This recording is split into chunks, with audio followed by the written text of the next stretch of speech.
things are wrought by prayer than this world dreams of.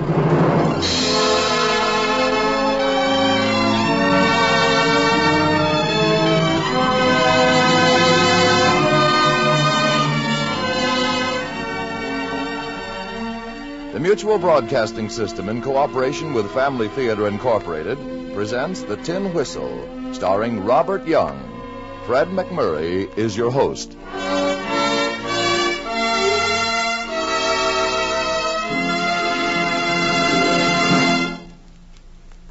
You've probably heard it said that Hollywood is the crossroads of the world. It's true, you meet people here from almost any place you can mention. People with all kinds of ideas, people with problems, and once in a while you meet someone with a good solution to a problem. I met someone like that recently, and he has a wonderful idea. It's a simple yet perfect solution to the unhappiness, misunderstanding, and disruption that occurs in family life today. The solution is this: pray together as a family. And why? Because in a prayerful home where there is respect for God, there is also respect for one another. A respect that brings harmony and happiness. A respect that brings understanding, forgiveness, and unchanging love. That's why we say, pray together as a family. Make daily family prayer a family practice, and you too will learn what so many have discovered. A simple fact: that family prayer brings happiness and harmony into a home.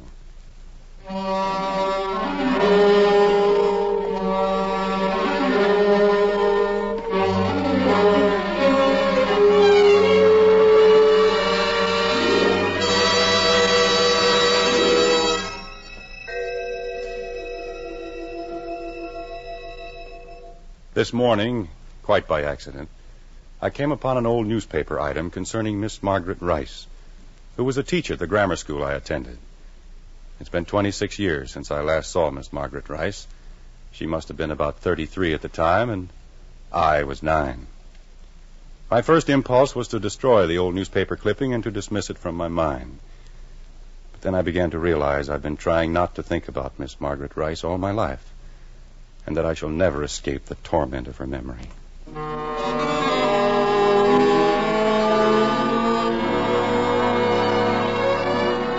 It was on my 9th birthday that my father gave me the whistle.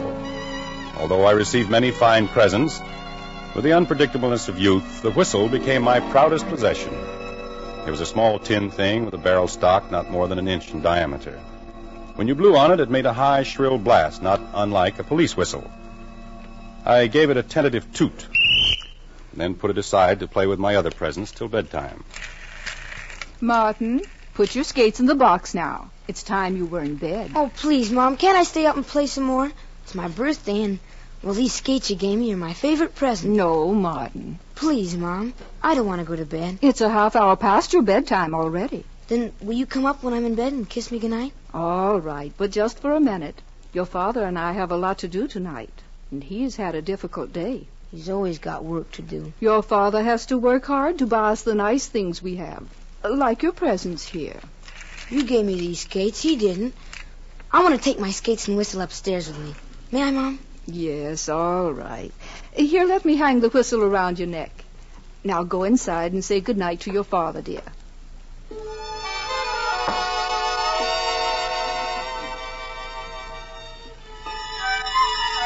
When I got into bed that night, I waited a while, but my mother didn't come. The whistle was still around my neck, and I didn't dare to blow it at full blast, because if my father was working, he'd be angry. Either my mother didn't hear it downstairs, or she didn't pay any attention to it. I got out of bed and started down the stairs. Halfway down the stairs, looking through the banister rail, I could see my mother sitting there with my father in front of the fire. He had his arm around her, and her head was resting on his shoulder. Tired, dear? Yes, it's been a long day. How's Martin behaving himself? Fine. I had to let him stay up a little while. After all, it was his day, and he's becoming quite a man now. Did you see how excited he was about his presents? Yeah, he liked those skates all right. But I don't think he thought much of that whistle. Well, he wouldn't blow it indoors, dear. But I'm sure when he plays outdoors tomorrow... What was that? Martin! What do you mean scaring your mother like that? Don't you know better than to blow that thing that way? Please, don't say anything to him tonight. It's his birthday, you know.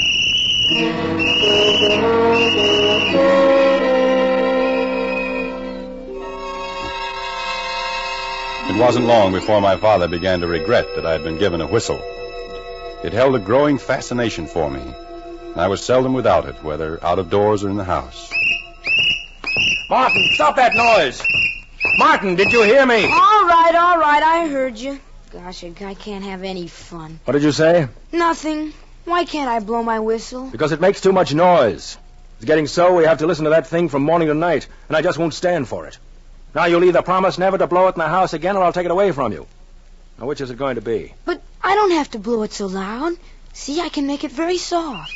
Martin, your father said not to blow it in the house. Now, you either take it outdoors this minute or I'll have to... All right, I'm going. Gosh, what a house. Guy can't do anything. Can't have any fun.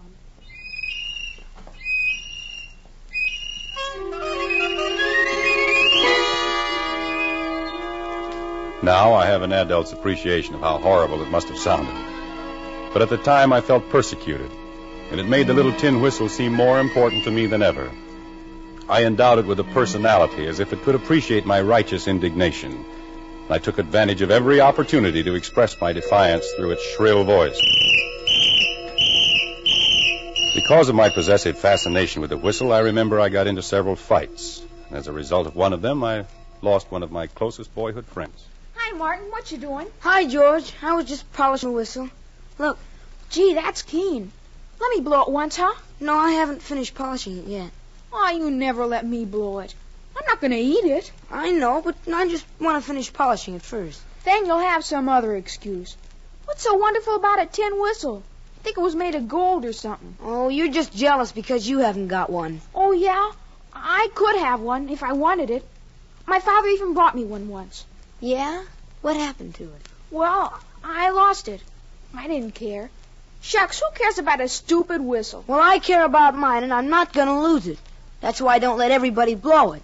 Okay, forget it. What'll we do? Want to play catch? No, let's play cops and robbers. Sure, just so you can blow your whistle. I'm tired of playing cops and robbers. You always have to be the cop. Well, sure, cops got to have whistles, don't they? Else how would they be able to warn people? How about letting me be the cop just for once? I can be as good a one as you. No. Then I won't play.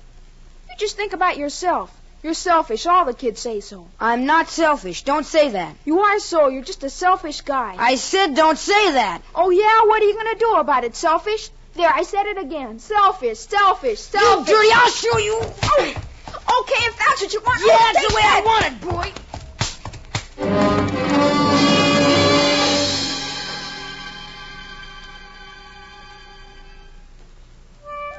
His name was George. I've forgotten his last name now.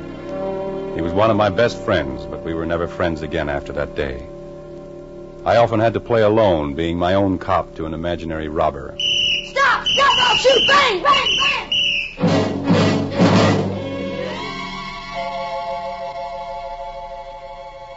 My teacher in the 4th grade was Miss Rice. We often referred to her as Old Lady Rice, but I realize now she could have been only 33 or 4. I remember I used to hide in the bushes on the corner of the schoolyard during recess and give a blast of my whistle, which sounded like a police whistle to passing motorists. Martin Palmer, I see you. Come out of those bushes. Do you hear me? Yes, Miss Rice. Were you blowing that whistle at the automobiles, Martin? I was just having some fun. Well, that's not a very thoughtful way of having fun. Mr. Barclay's had complaints about this from motorists, but he didn't know who was responsible. Shucks, I can't see anything wrong in just playing a little game. Give me that whistle. It's my whistle. My father gave it to me. I'm not asking questions, Martin. I'm giving you a direct order. Give it to me. Oh, shucks. Thank you. Now, when you promise not to do this again, I'll return your whistle. You'll be sorry for this. I'll tell my father on you. He'll be good and mad. I'm not worried. Remember, I'll be waiting for your promise. I'll never promise. You'll see. My father can make Mr. Barkley any day in the week.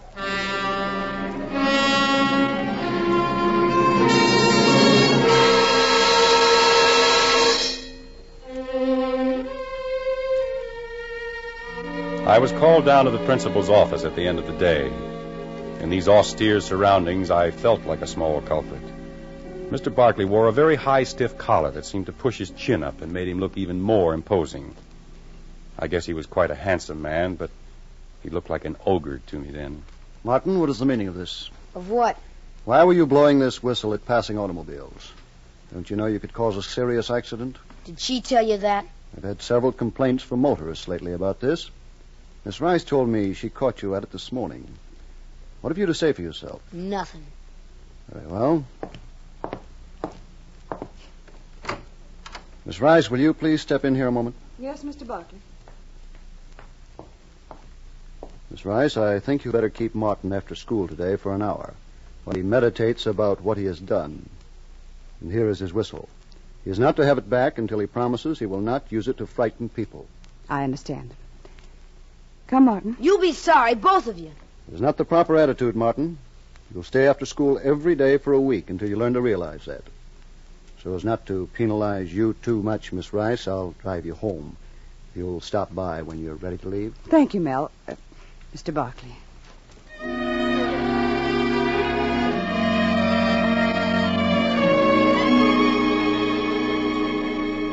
I was determined to get even with them and show them they couldn't keep my whistle.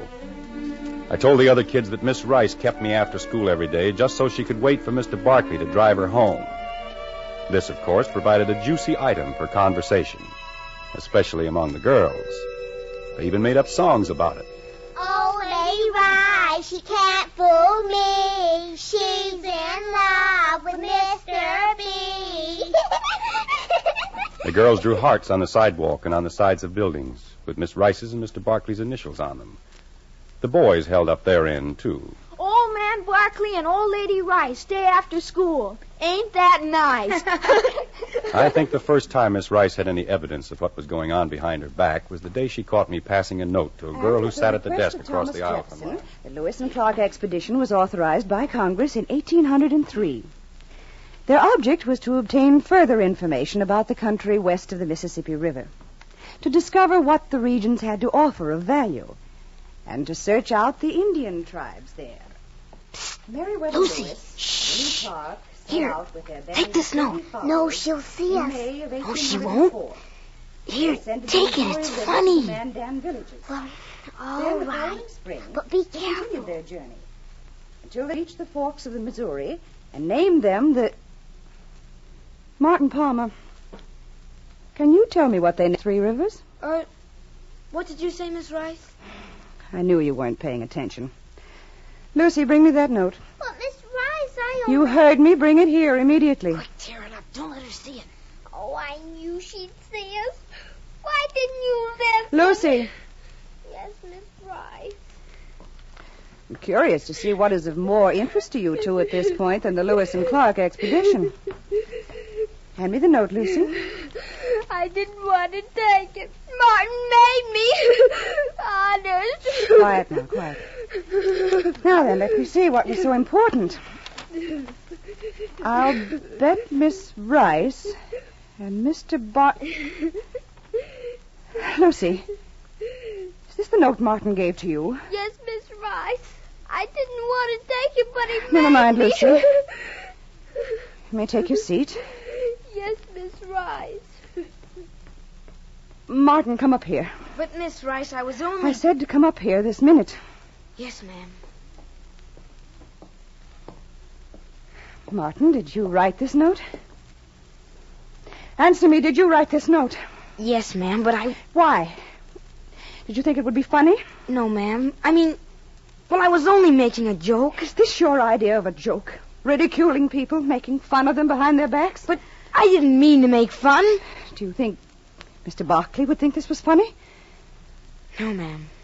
I think it was a low, mean, disgraceful thing to do. A man like Mr. Barkley. So fine, so... Oh, Martin, how could you?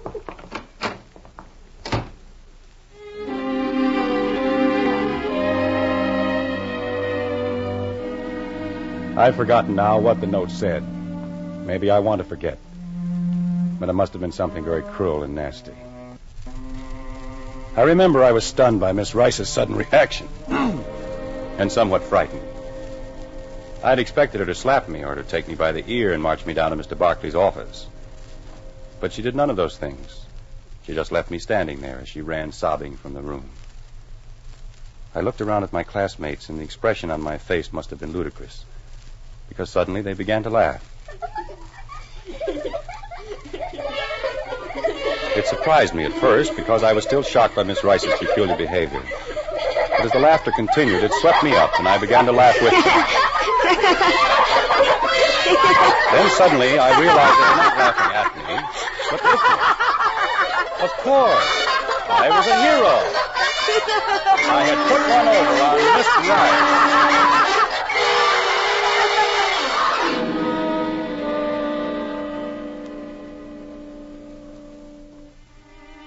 It was after school the next day before Miss Rice accorded me any direct attention. She called me to her desk and said that Mr. Barclay had directed that I was to remain after school every day until I apologized. So it was. Every day I remained after school. All the time a silent feud was growing between me and Miss Rice. I was determined that I would make her give me back my tin whistle, and I was just as determined that I would never apologize. She never called upon me to recite or answer questions, and my lessons were received and graded without comment. It was as if I was in possession of some dark secret concerning her private life, and she wished not to remind herself of that fact. The girls in the class continued their fascinated speculation. Know what? None of the other teachers like her. Why do you suppose? It's because they're old maids and they think maybe Miss Barclay will marry her. Probably, in their way, the girls guessed right. Most of the teachers were strict, proper, straight-laced, and Miss Rice was definitely much younger and much prettier than any of them. It was a small school in a small town.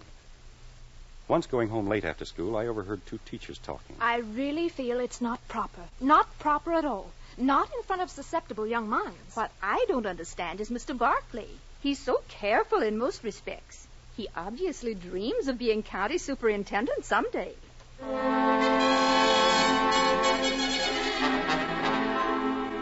So that was it. Miss Rice was really in love with Mr. Barclay, and he was taken with her, but he was timid, not sure of how things would influence his getting on in the world. I remember only this about Mr. Barclay. He wore a very high, stiff collar that seemed to push his chin up. I guess he was quite a handsome man. Finally, my continued lateness in getting home was noticed. My father spoke to me about it. But why does Miss Rice keep you after school? She just doesn't like me. And she took that whistle you gave me away from me. Well, now, son. Maybe she had a good reason for taking the whistle. Are you sure you weren't doing anything wrong? Honest, I wasn't. I was just standing by the water fountain getting a drink when she came up behind me and grabbed the whistle. She said it made her nervous. Martin, you're positive you weren't blowing it? Not even a little bit? No, I wasn't. Gee, I don't blow it all the time, Mom. There's some doubt on that point. You certainly didn't give us much rest around the house while you had it. Just the same, Tom, I think it was downright unfair of Miss Rice to take advantage of him, just because she doesn't happen to like whistles. She's just a fussy old maid. Now, that isn't necessary, Martin. Her being unmarried has nothing to do with it. But really, Tom, you should talk it over with her. Get her side of the story. Oh, Dad don't have to talk it over to her. Couldn't he give me a note or something? Just as good as his seeing her. Maybe I ought to see her. I'd like to see just what sort of a person she is. She's the newest teacher, isn't she? She and Mr. Barclay are stuck on each other. They stay after school all the time and smooch. Martin, you mustn't say such things. It's true. How do you know? Everybody says so. Have you ever seen them? Well, sure, I've seen them lots of times. Gee, the things they do. Martin, is it true? You've actually seen them? Well, didn't I tell you? You think I'm a liar? Oh, of course not, dear. Tom, this is disgraceful. Right in the school where the children can see them. Young, susceptible minds. Somebody ought to speak to the school board. Oh, it's probably not as serious as it sounds. You know how kids exaggerate.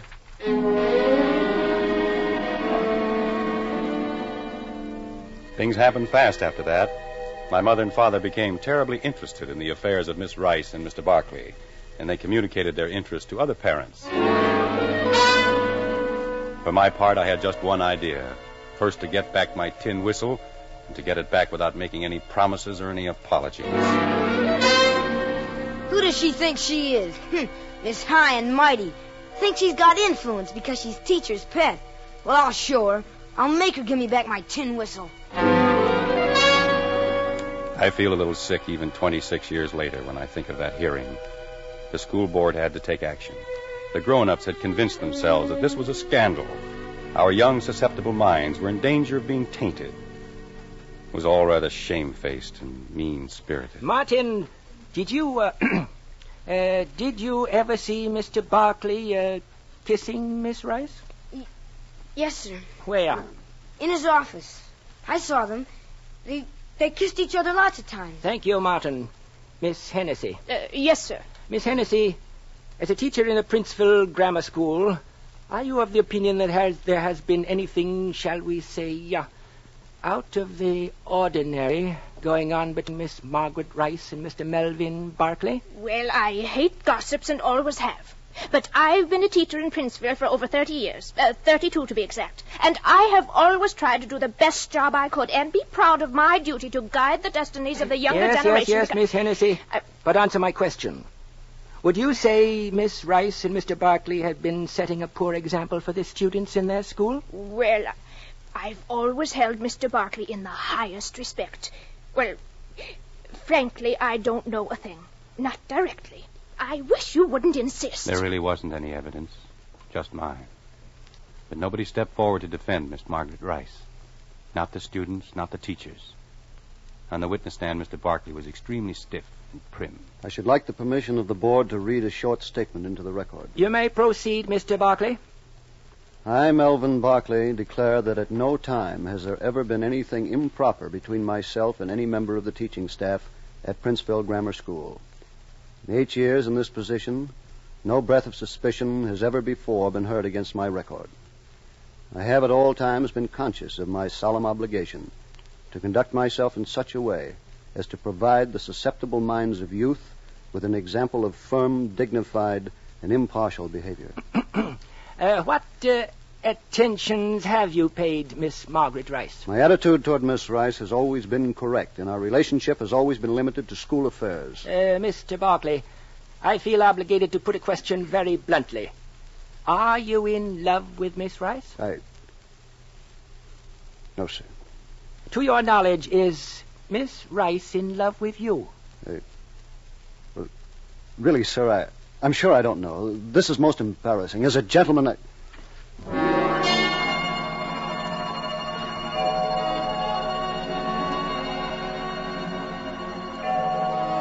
I shall never forget the last time I saw Miss Rice. It was the morning following the announcement of her dismissal. She came to the school to collect her belongings before a new teacher had been assigned to our class. All of the children watched silently when she came into the classroom and walked to her desk and went through the drawers. Nobody moved, and you could hear the sound of short, quick breathing all around the room. Some of the girls were sniffling. Miss Rice found what she was looking for. Martin Palmer, Yes, Miss Rice? come here, please. Don't be frightened. It's all right. I believe this is your whistle, Martin. Yes, ma'am. Do you think you could behave yourself now? Yes, ma'am. Thank you. Goodbye, children. I remember I stood there clutching the little tin whistle in my hand, possessively, watching Miss Rice leave the room. I looked around at the class, and their faces were stiff and white as chalk. I felt they were waiting for me to do something, some act that would break the tension and snap us all back to the free and relaxed normalcy of the classroom. The only thing I could think of was the whistle. I put it to my lips and blew it at the departing Miss Rice, defiantly and with all my might.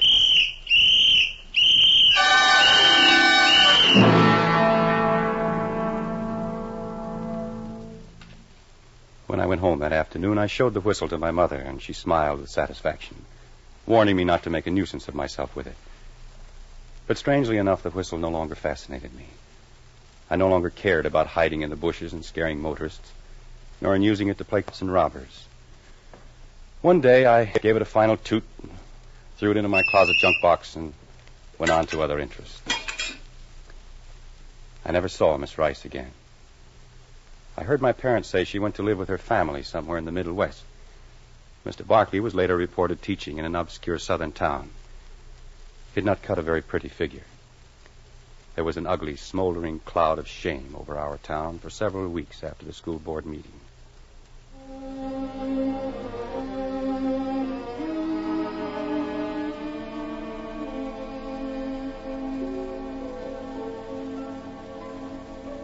I was rummaging through some boxes of old things today when I came upon that newspaper clipping of 26 years ago.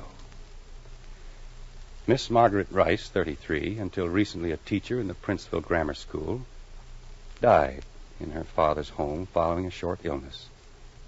The cause of death was described as due to an infection, which at first was diagnosed by doctors as of a trivial nature. These words whipped across my memory. It caused me to wince for the boy I had been. As if to mock me, I absent-mindedly picked up the little tin whistle which was in the box of old things. It was now battered and musty. Almost involuntarily, I put it to my lips and blew.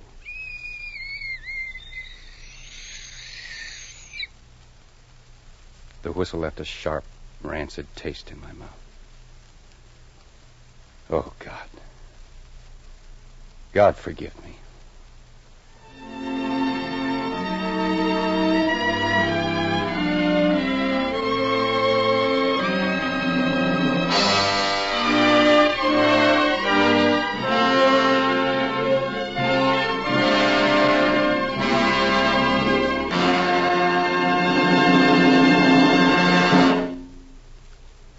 There's a school in life we all attend, and whether willingly or otherwise, in the school of experience we learn this lesson.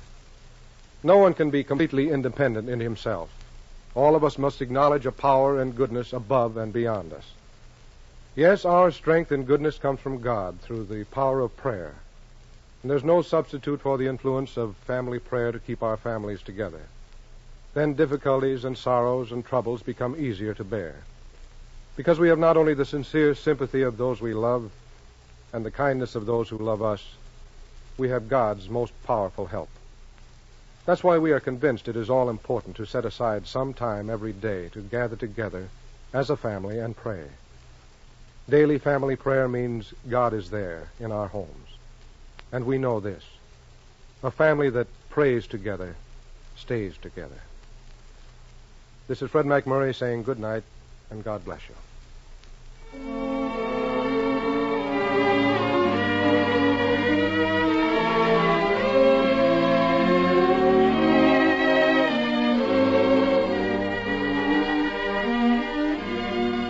You have just heard Robert Young as Martin in The Tin Whistle, a family theater play by Richard Burdick. Max Terr directed the orchestra, and Mel Williamson directed. John Ryder produced the program. Others who appeared in our play tonight were Francis Whitfield, Jerry Farber, Charles Seal, Tommy Bernard, Mary Lansing, Hal Gerard, Jean Layton, and Ann Whitfield. Your host was Fred MacMurray. Next week, our family theater star will be Roddy McDowell in the world of David Lee. Your hostess will be Ann Blythe.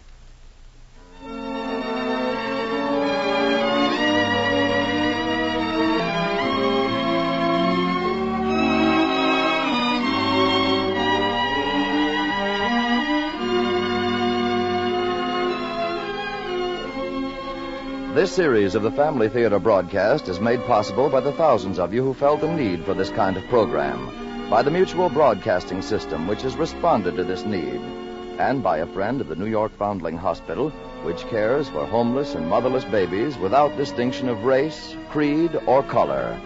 Tony Lafrano speaking.